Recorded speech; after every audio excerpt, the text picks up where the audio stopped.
Last week we talked about the importance of self-reflection, the process of knowing ourselves well enough to recognize our own weaknesses as well as our own strengths, and how to bypass our subconscious mind to always keep control of our lives, not place that control outside ourselves. Well, this week we're going to attempt something even harder than looking at ourselves in the mirror. We're going to be honest about what we see. Hi, I'm John, and this is Bogdan. Join us on our journey as we figure out how to earn a living as artists, introduce you to those we meet, and share what we learn along the way. If you enjoyed today's video, please give it a like, subscribe, and hit that notification bell. It really helps my channel if you do. Honesty. That may be the most difficult part of running a creative business. Consider for a moment that you've done all the things that we've been talking about. You set up your art business seriously. You've created strong goals and objectives. You're committed to your vision and your mission. And you face the fear of failure. And you live and breathe your small business every day. You've faced your secret fears and anxieties, and you can see yourself and your business as clearly as possible. But what happens if you don't like what you see? One of the problems about having a business that is so completely tied to our own lives as creatives is that at the end of the day, this is still a business. There are rules and regulations that must be followed, and you must generate a profit to stay afloat. It is truly important for you to be self-reflective and your best cheerleader. But it is also inevitable that running any business is going to have drawbacks, setbacks.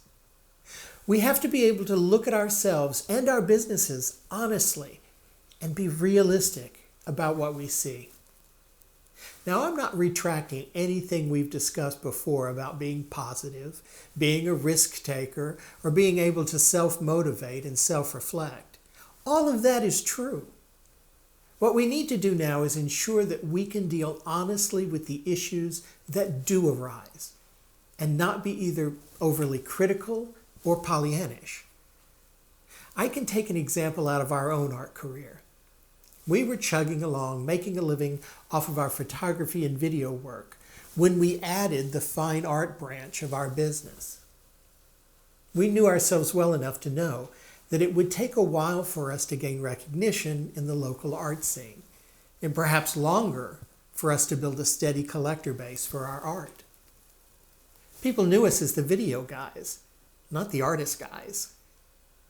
We were honest about the trajectory of that part of our business and careful not to throw all of our eggs into that new basket. We began to see a real shift in our income, with fine art providing a growing percentage of our total sales. But we also saw that we had increased our material budget 8-fold.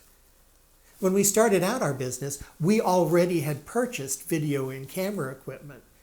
So we were able to show up at a job with just our existing gear and then shoot the job with no real expense other than gasoline. But when we made the shift to include fine art, we need specialty papers, fancy new printer, art supplies, framing supplies, and marketing. All of those expenses were new to us. We doubled down on our video work to pay for all of those things, and we noticed that we were in fact seeing a steady uptick in our fine art revenue. A year ago, when we held our first solo exhibition of Bogdan's fine art photography, he sold something like $7,000 in one evening. It was a huge success. You may have guessed what happened about that same time. Within 2 weeks of the solo exhibition, the doors to the studio complex closed, and all traffic to our art studios stopped.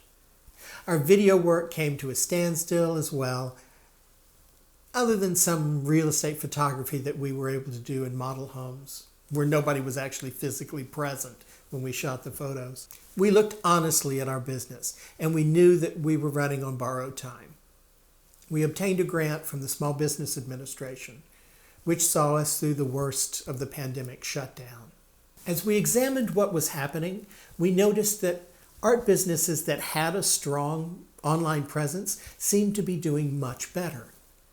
We had just spent the better part of 2 years establishing ourselves as a studio-based fine art team and hadn't done much to create an internet presence for our company.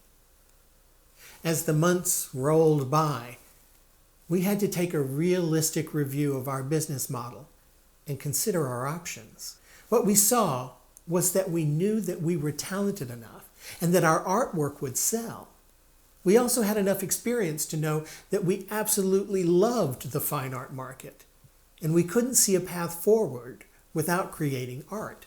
We had to be realistic about our finances, about our potential to earn money in a post-COVID economy, and what we could control about the situation.